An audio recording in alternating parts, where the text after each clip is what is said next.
o que uma cidade deve ter para ser considerada cidade, né? Conjunto de edifícios, e aqui eu fiz um desenho para exemplificar. Atividades comerciais, industriais e políticas. Sistema de vias, ou seja, avenidas, ruas, né, que se interligam e organizam aqui o ambiente da cidade. O que mais que uma cidade precisa ter? Interação social, aqui eu falei interação entre as pessoas, e interações socioeconômicas. E aqui eu fiz um desenhozinho para representar, né, as interações entre pessoas de diferentes classes sociais. Classe A, classe B. Aqui eu desenhei aqui a favela e o asfalto. Então, na lógica da cidade, todos esses atores, né, atores sociais que a gente fala das pessoas que moram na cidade, eles precisam ter alguma relação, tá? Relações. A gente sabe que na prática, não é assim que muito que acontece. Na prática a gente vê uma desigualdade socioeconômica. Mas o conceito de cidade inclui que as pessoas, os indivíduos que moram nessa cidade, eles devem, né, relacionar-se. Tudo bem? E aí, só para a gente continuar, falando sobre hierarquia de cidades, né? Eu trouxe alguns dados para vocês do IBGE. Por exemplo, se a gente comparar os dados, né, do Mato Grosso com o Rio de Janeiro, por exemplo, para frequentar uma universidade, as pessoas se locomovem no estado do Mato Grosso cerca de 112 quilômetros. No Rio de Janeiro, 41 quilômetros. O que isso significa? O que esse dado significa? Que no Rio de Janeiro, né, há universidades em maior número mais próximas às pessoas, mais próximas aos lugares, ou seja, são as redes, né, as conexões que se estabelecem na cidade do Rio de Janeiro, que fazem dessa cidade, tá, uma metrópole nacional e até mesmo uma cidade global. Então, a gente precisa entender que os serviços, a oferta de serviços é diferente. No Mato Grosso, por exemplo, né, na região centro-oeste do Brasil, e no Rio de Janeiro, na região sudeste do Brasil. Por quê? Dentre o número de universidades, a localização das universidades, em média, o Mato Grossense, né, os estados que são alcançados pela região de influência, pela rede de influência do Mato Grosso, ou seja, as pessoas que moram no centro-oeste, que dependem do estado do Mato Grosso, tem que caminhar, tem que se locomover, viajar em média 112 quilômetros, enquanto no Rio de Janeiro 41. O que isso mostra pra gente? Que há uma desigualdade entre as regiões. Desigualdade no acesso a serviços, desigualdade na oferta dos serviços, né? Aqui outro dado, por exemplo, pegando uma outra metrópole regional que é Manaus, né? Manaus, e aqui o comparativo do Brasil. Para fazer compras, em média, as pessoas, né, em Manaus, né, na rede de hierarquia que depende de Manaus como uma metrópole regional, depende de Manaus, essas pessoas se locomovem em média 218 quilômetros, enquanto a média do Brasil é 49 quilômetros, são dados do IBGE.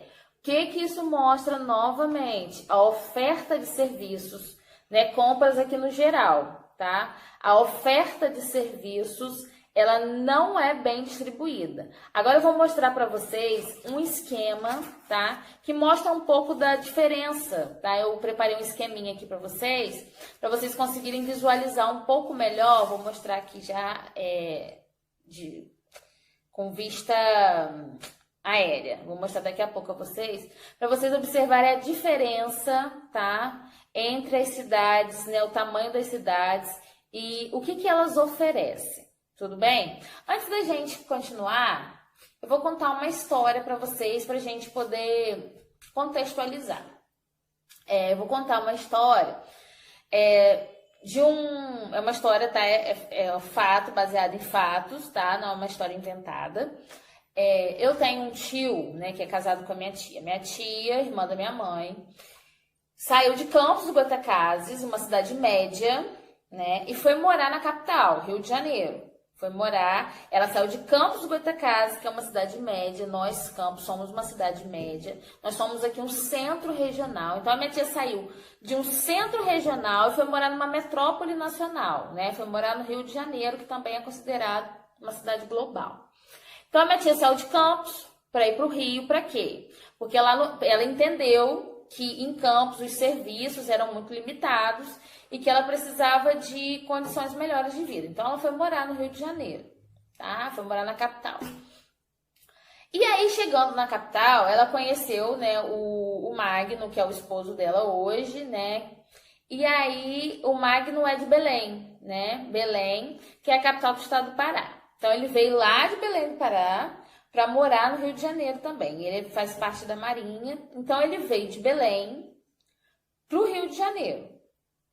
Porque, né, a base dele de serviço é o Rio de Janeiro. E aí eles casaram e moram na capital até hoje. Resultado da história. A família do meu tio Magno ficou lá em Belém, né? A família dele ainda mora toda lá em Belém do Pará. Então, Belém, mesmo Belém do Pará hoje sendo uma capital, né? Mesmo Belém do Pará sendo uma capital considerada hoje como uma metrópole regional que oferta alguns tipos de serviço para quem está na rede próxima ali, Belém ele não tem todos os tipos de serviço se comparado ao Rio de Janeiro. E é onde que eu quero chegar com vocês. Aí o pai do meu tio Mário, há um tempo atrás, ele ficou muito doente. Já é um senhor de 70 e poucos anos de idade e ele ficou muito, muito, muito doente lá em Belém do Pará. E os médicos fizeram vários exames e acharam, né, de alguma forma, mesmo sem constatar, entenderam que ele estava com câncer terminal e que ele já estava condenado à morte, né, e tudo mais. Porque ele só ficava definhando, ele ficou bem magrinho, bem fraquinho, foi definhando, foi definhando, foi definhando. Aí o meu tio Magno, que mora no Rio de Janeiro, né, que é uma metrópole, né, uma metrópole nacional e considerada também uma cidade global, porque afeta, né, alcança o panorama internacional, não só o panorama nacional, mas o panorama internacional também, quando atrai turistas. Então, meu tio Magno, né, trouxe o pai dele, falou assim, não, eu vou trazer meu pai para o Rio, porque aqui no Rio eu sei que ele vai ter acesso a outros tipos de exames e tudo mais. Trouxe o pai dele para o Rio. E os médicos faziam exame, muitos exames e nada, descobriram nada. E ele só ia ficando, né, definhando. Então, um dia o médico fez uma entrevista, né, com o pai do meu tio e perguntou a ele seus hábitos alimentares dele lá em Belém, né? Ele ainda tem hábitos alimentares muito da tradição, né? Da tradição dos povos originários, ele foi criado, né, viveu a vida na beira dos rios, ele tem ainda muito conhecimento sobre plantas, e aí, enfim. Aí o médico perguntou a ele assim, quais são os seus hábitos alimentares? Ele falou assim, eu caço para comer, né? Eu como comida de caça. Aí o médico perguntou assim, o que você come lá? Quais são as carnes? Ele falou assim, eu como capivara. Então, quando ele falou que ele comia, assim, esses animais silvestres, o médico logo sacou, né? Falou assim, então nós vamos investigar uma doença, né, causada por um verme, o cisticerco, né? Essa doença se chama neurocisticercose. O que é isso? É quando o cisticerco, que é um verme, que é contraído a partir de alimentos mal lavados, mal cozidos, né? De carne de animal silvestre, porque não tinha nenhum tipo de vigilância sanitária, né? Ele caça e diretamente ele leva para casa e come. Então, o que acontece? A partir dessa carne contaminada, ele comeu a carne e aí a verminose, né, vai para lá no cérebro dele, por isso se chama neurocisticercose. A verminose foi para lá no cérebro dele. E lá no cérebro dele, ela ia se expandindo e ia paralisando as funções dele. Ele já não estava enxergando bem, já estava perdendo os movimentos do corpo, estava só emagrecendo. E aí fizeram um exame, né? Fizeram lá vários raios-x, né? Tomografia do cérebro e tal, e descobriu lá a verminose. E aí deram um remédio, fizeram um tratamento que paralisou, né, o crescimento do verme, porque não tinha como fazer a cirurgia para retirar o verme do cérebro dele. Mas fez o quê? Ele ficar paralisado. Ele ficou lá paralisado, congelado, como se ele tivesse congelado e não cresce, não se desenvolve. E resultado da história, ele se recuperou, ficou bem, está bem, né? Voltou para Belém do Pará, ele faz o acompanhamento, não sei se é semestral ou se é anual. Mas resultado da história, o que eu quero mostrar com essa história toda?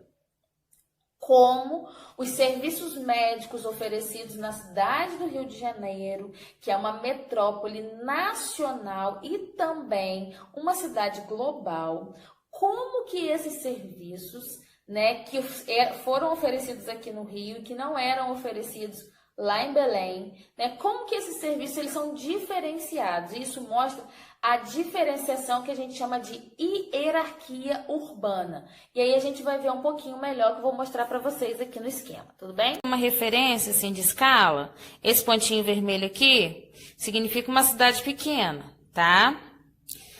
Aqui, essa tampinha aqui, são várias tampinhas de potes aqui de casas de diferentes tamanhos, né? Aí eu coloquei pra gente poder visualizar melhor. Então aqui, tendo como escala, uma cidade pequena, aqui, uma cidade de médio porte, tipo a de Campos dos Goytacazes, né? Campos dos Goytacazes é uma cidade de médio porte, então ela se concentra, ela se coloca como centro regional ou capital regional, como eu falei com vocês, por ser a maior cidade do estado do interior do Rio de Janeiro, né? Do interior do estado do Rio de Janeiro, a cidade de Campos exerce influência sobre cidades menores que estão aqui próximos a nós, né? São Francisco, São Fidélis, né? E a gente vai estudar um pouco isso melhor depois quando a gente estudar o mapa do Rio de Janeiro, né? A gente vai ver, ou melhor, o mapa da região norte fluminense. Então, nossos vizinhos aqui, São João da Barra, São Francisco, São Fidélis, né? Campos dos Goytacazes é um centro regional ou uma capital regional que exerce influência porque oferece alguns tipos de serviços para essas cidades, né, como serviços educacionais, serviços de saúde e outros serviços de comércio e outros tipos de serviços. Então, Campos dos Goytacazes é para essas cidades um centro regional ou uma capital regional. Aqui, esse aqui é um pouquinho maior, né? Compare, centro regional, agora metrópole regional. Metrópole regional são as cidades de grande porte, ou seja, que tem mais de 1 milhão de habitantes. Aqui eu coloquei esse símbolo aqui, ó, representando Manaus, tá? Por quê? Manaus é uma metrópole regional, ou seja, ela exerce grande influência, tá? Principalmente para os estados vizinhos, né? Manaus, que é a capital do Amazonas, exerce influência, né? Uma rede de influência para os estados vizinhos ali. Aí, por exemplo, o Polo Industrial de Manaus, né? Que foi um polo de indústrias criado lá, né, no Amazonas, atraiu população, atraiu investidores, e isso transformou a dinâmica do estado do Amazonas, transformando Manaus, né, em uma metrópole regional, mais de 1 milhão de habitantes, tá? E aqui a gente passa para esse outro que representa essa outra tampinha aqui que eu coloquei para representar uma metrópole nacional.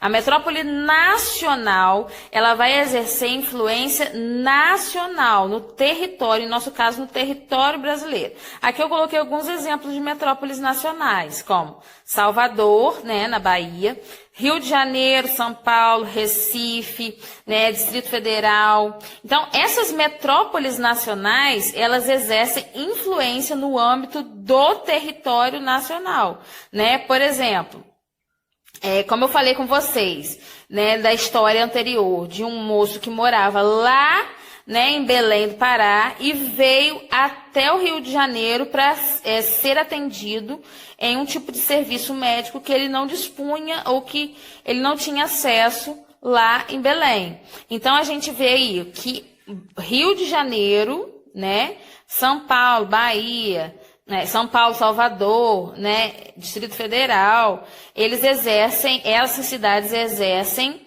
né, papel de metrópole nacional, atingindo aí todo o território nacional a partir dos serviços que oferta e dispõe.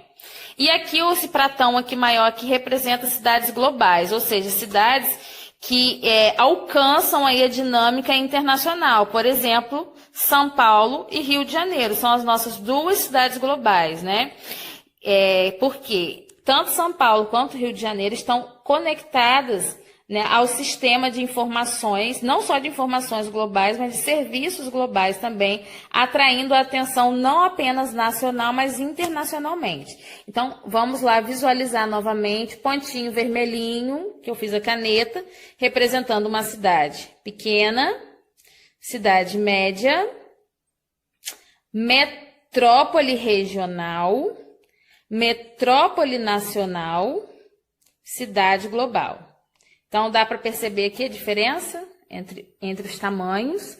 E não é apenas só de tamanho. Eu coloquei aqui esses pratinhos para representar os tamanhos, mas também a diferença entre os serviços, né, oferecidos. E isso coordena, organiza, orienta a hierarquia entre as cidades pequenas, médias, as de grande porte, as metrópoles nacionais e as cidades globais. Então, a gente tem aqui uma rede de hierarquia. Aqui eu mostrei para vocês, do menor, da cidade pequena, até a cidade global. Ou seja, relações, né, de serviços, oferta de serviços, produtos, organização populacional, quantidade de população entre cidade pequena, média, grande, metrópole nacional e cidade global. Tudo bem? Então, aqui vocês estão vendo aqui hierarquia entre as cidades de uma forma bem didática, ok? Espero que tenha sido proveitoso para vocês. Até a próxima. Beijos.